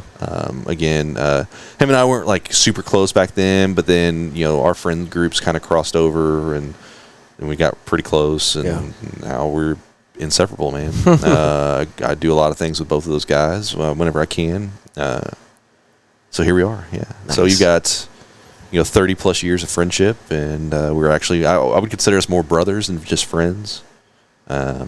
Chad's parents are my parents, so love Chad's parents. Yeah, they're crazy. They're a good time. Carolyn's a nut, and I love her. So yeah. It's almost pool season. It is, and I'm here for it. No more hot glizzy summers? No more, man. Well, I'll do another hot glizzy summer. I just don't want to get COVID. Yeah, we got to tell the listeners about the story. So they're shooting this like just social media video, right? Yeah, and we're throwing hot dogs at each other and into each other's mouths, and just being overtly sexual with them. Yeah. Because when you're close with a couple of guys, there's nothing more sexual than friends that have been friends forever, right? That's just the most sexual that you could ever be. And it's because we're so comfortable with each other, right? And so we're doing this film. We're doing this just because it's going to be funny. And this is happening at a little pool party that Chad and his parents had put together. And, man, and everybody thought it was hilarious. They all thought it was funny. And what happens? Chad, Javier, and myself, we all end up with COVID. Nobody else at the party got COVID. Which is wild. But we all got COVID. Actually, we think we've traced it down. I'm not going to name names, but it was from a previous episode. We think that one of our guests actually had it. Okay. And that's how we got it. So it wasn't from y'all. I don't think so. Sharing a hot dog. But you know what? We're going to say it was. We're just going to say it was. We shared a hot dog. We shared multiple hot dogs.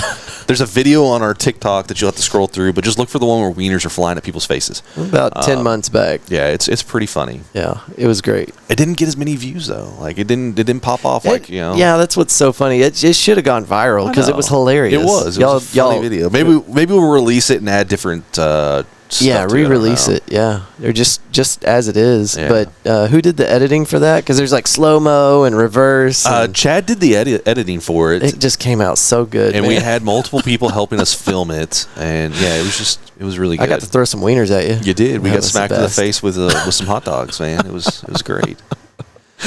Perfect. But yeah, that's the story of us becoming friends and just longtime friends. We'll probably stay friends till the day we die. And yeah. Just unless, Chad murders me or I murder him. I could see that happening. There's been some episodes that y'all have done where I'm like, oh, God, is this where the murder happens? Yeah, it's funny. As much as yeah, we're brothers. And honestly, like Chad is just like another brother to me, and so we're gonna fight like brothers, but we're always gonna have each other's back. So yeah, that's awesome, man. Yeah. Well, can I get you back on the show? Yeah, 100%. Will you not make it last a year? 100%. Okay. Make it last a year. Got it. Don't make it last a year. Next time I come on the show, I want to be co-host with a guest. Okay. Who do you want to bring? I don't know. Let's just make it happen. Let's just find somebody. Here's another thing, and I'll throw this out to you and the universe and our listeners. I do want to have, and I've told people this like for a year now, I'd like to have some co-hosts, some guest co-hosts. Yeah, man. So anytime you guys would like to do it, I do try to do these recordings on Saturdays. Cool. So I'm good with Saturdays. Saturdays, I've got a lot of free time on Saturdays. If you got a Saturday and you're like, let me see if Andrew's got a recording, because I typically have a recording on Saturdays. That's the way it's kind of gone lately, but I'm here for it.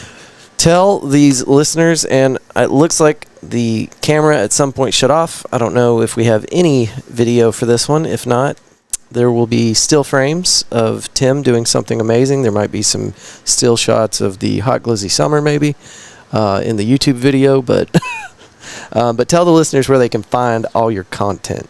You can find me if you want to just look at my stuff, which I don't post a whole lot, but you can find me at on Instagram, Timsta, Timsta. It's a play off my name. 187, because I was 817, but then I had to choose the murder life.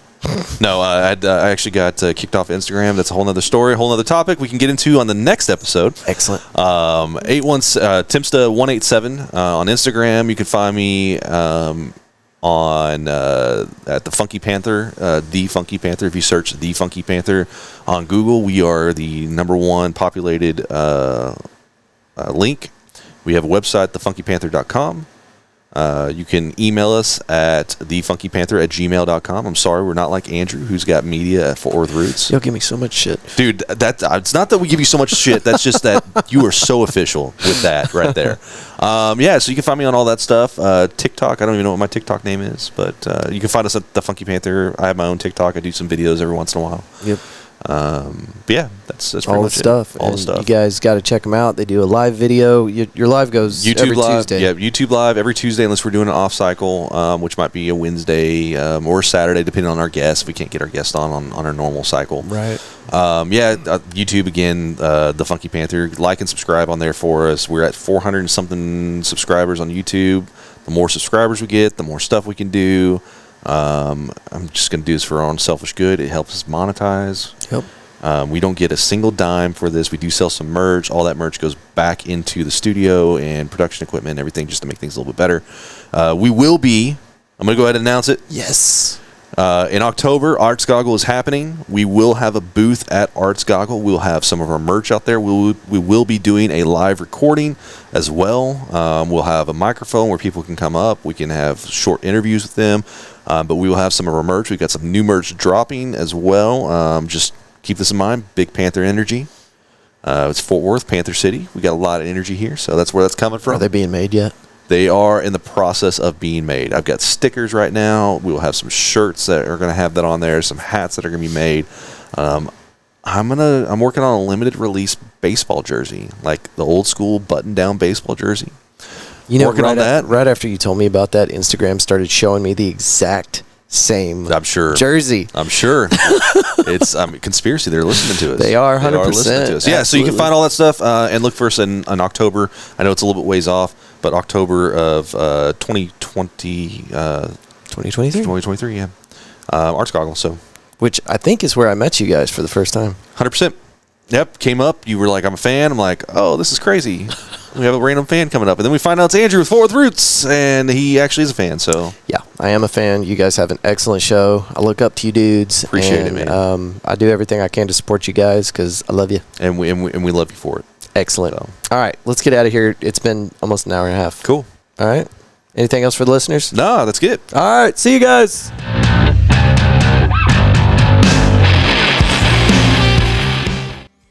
A huge thank you to our friend Tim Panther. His real name's Tim Statum, but you don't need to know that. He's the Funky Panther guy. That's what you need to know.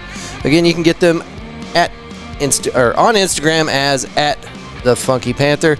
Timsta 187. Why didn't you call it 817, Tim? Doesn't make any sense. Anyway, it's TIMSTA 187 on the old Instagrams. Dude, thanks again, really. And I give him crap at the beginning of the episode about dragging his feet, but we're both very busy dudes, and I'm just glad we finally got it ironed out. This he's busy like me. Going to school, full-time job, and he is currently constructing a studio of his own in their backyard at his house. Very busy guy, very good dude, and we can't wait to see what else this crazy guy gets into, and more success stories coming out of the Funky Panther, one of North Texas' best podcasts. All right. Event. Talked about this at the beginning of the show. I think we're going to run with this. I'm just going to call these FWR. This year will be 23, and the next year will be 24. And we're going to sell that name of the show so we can get sponsorship. This year we are paying our musicians. We did not have the funding last year to pay for our musicians. So looking forward to that. I don't want to ever have a show where our musicians do not get paid. They were gracious enough to help us along last year. Last year was very expensive. One of the things we will not be doing this year is giving away free t-shirts. Those have gotten so expensive. And I about lost the farm buying everybody t-shirts last year. So we are trying to work out an option where somebody can make the t-shirts on site at the event, and you can buy them from us at a very discounted price. Not trying to make any money off the t-shirts, just trying not to lose my butt. So this will be a really great way to do this. This way, you need a certain size, you want a certain color, they can hook it up. I need to sit down with that guy and make sure we get those details ironed out. But there will be other cool giveaways at the door for the grab bags. We got custom bags this year, custom goodies to go in those bags.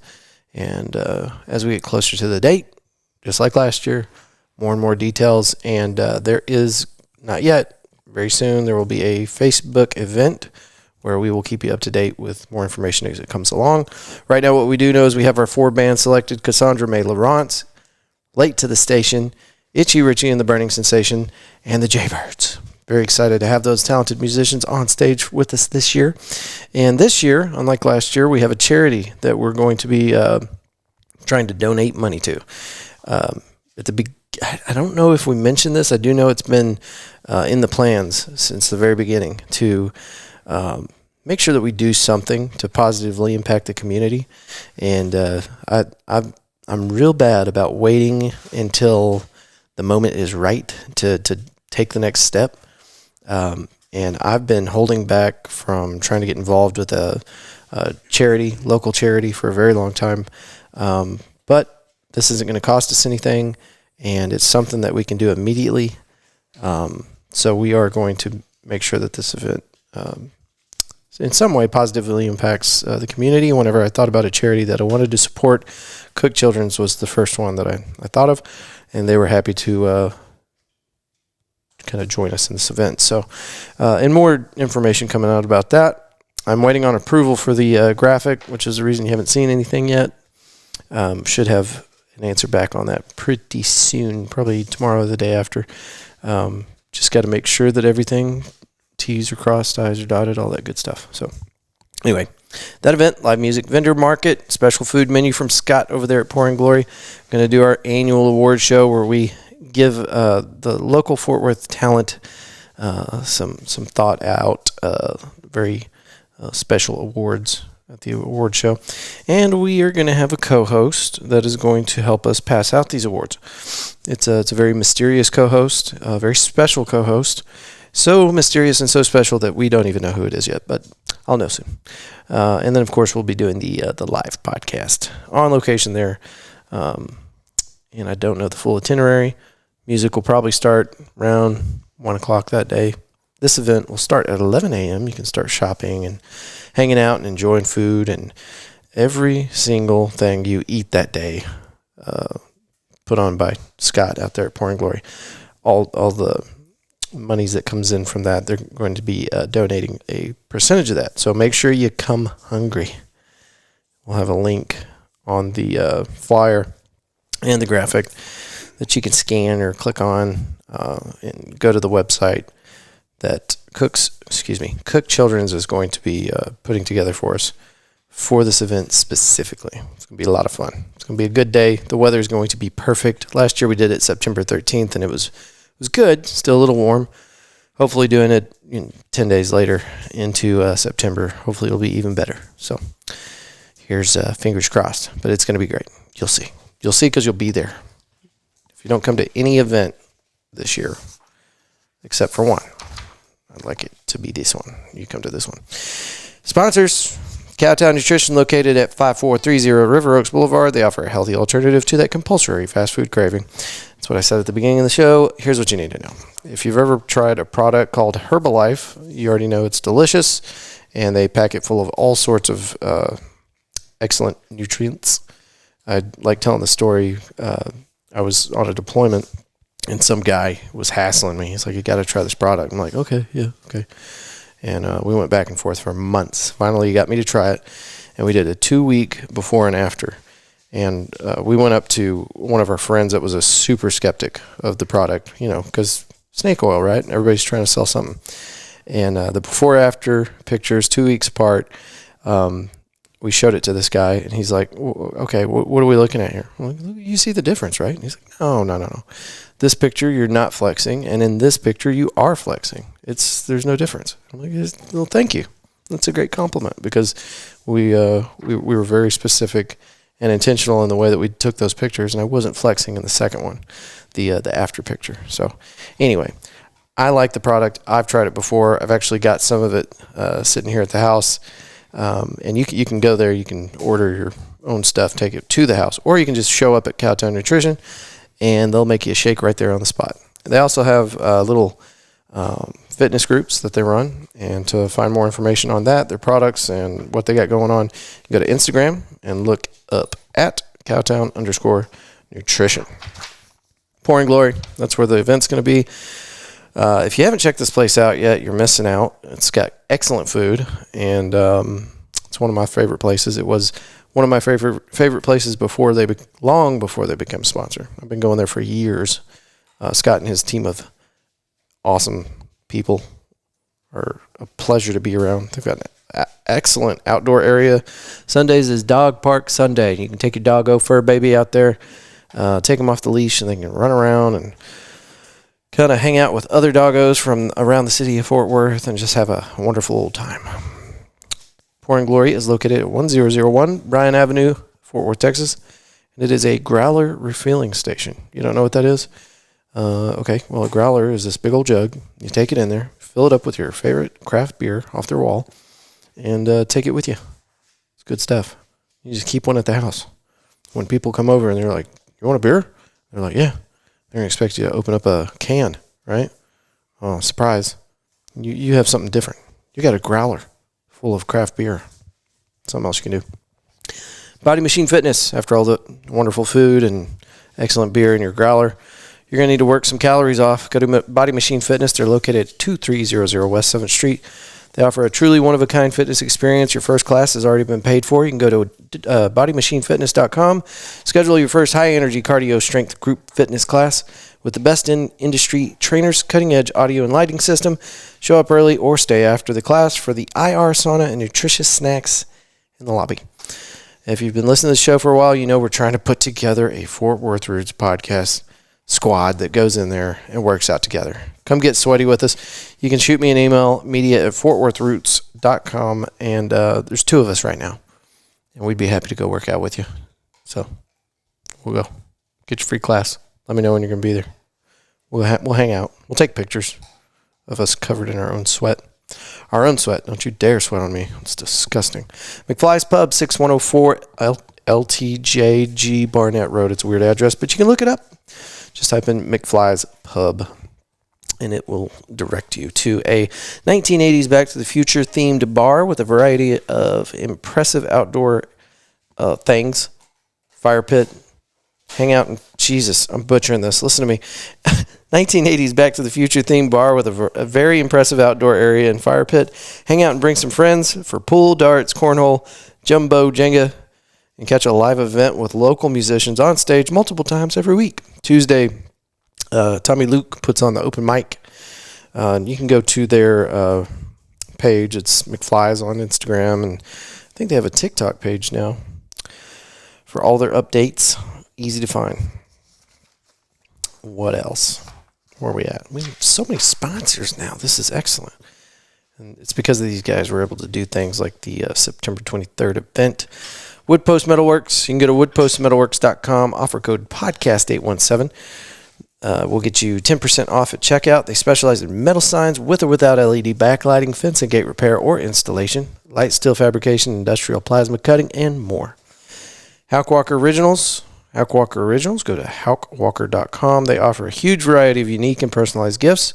Also laser engraving to customize just about anything you can think of. Roofing Solutions by Darren Houck. This is our oldest sponsor, I think. Yeah. Roofing Solutions by Darren Houck is probably the reason that the show is still around. They've been with us through some choppy waters, some hard times. Been there to protect us from the elements. They can protect your family too. That was a good tie-in. They can do commercial. They can do residential. And you can get 50% off a roofing tune-up. Just tell them that you heard about them on the show. You can get them at 817-882-6520, or you can catch them online, Roofing Solutions with an S, houck.com. And thank you to Roofing Solutions. Thank you, Darren. Thank you, Tanya. You guys is the best. And you'll be able to catch them out there at the show. Put it on your calendar, Darren. September 23rd. You got to be there. All right, that's all the sponsors, and really the only thing that we've got in the schedule right now is this event. I want to do something else in between here and there. I'd like to do another meetup, this time at McFly's. Need to make sure we're doing these pretty regularly for you. And do some live recordings out there at McFly's Pub and just have a good time. But that's not set yet. I'm going to make sure we've got all the details ironed out for September 23rd. And then, before I do anything else, I'm going to make sure the details are worked out for the citywide live music series that we're going to do. We're going to be at different locations all over town next year. Depending on sponsorship, this is going to kick off either in February, March, or April. And we're going to have a new band at a new location every month leading up to next year's FWR 24, our annual event. So all roads lead to the FWR annual thingamabob. So come on out. Make sure you're there. Put it on your calendar. If you have any questions, we are still looking for some vendors. media@fortworthroots.com is our email. And we'll be happy to give you some info. And for anybody that is waiting on some info, I'm just waiting on a couple of phone calls. And we're ready to send these emails out. So the graphic is the thing I'm waiting on. And I just got to talk to a couple more people and get some final approval from Cook Children's to make sure we're following all the rules. But we're set. We're ready to go. I've got most of the info. We're 90% of the way there, so you will be hearing from us this week to make sure that you have all that information. All right, folks, that's it for this week's episode. Again, Tim, thank you so much. If y'all have not yet listened to The Funky Panther on all streaming services, this is one of the best put together shows in North Texas. And I would put this show, I'd put The Funky Panther up against just about any other national podcast that kind of operates in the same genre as these guys. It's excellent. So make sure you check them out. Spotify, Apple Podcast, wherever. Google Podcast, wherever you stream, they're there. Okay, that is absolutely enough talking out of me. Thank you so much. and we will see you next week. Bye.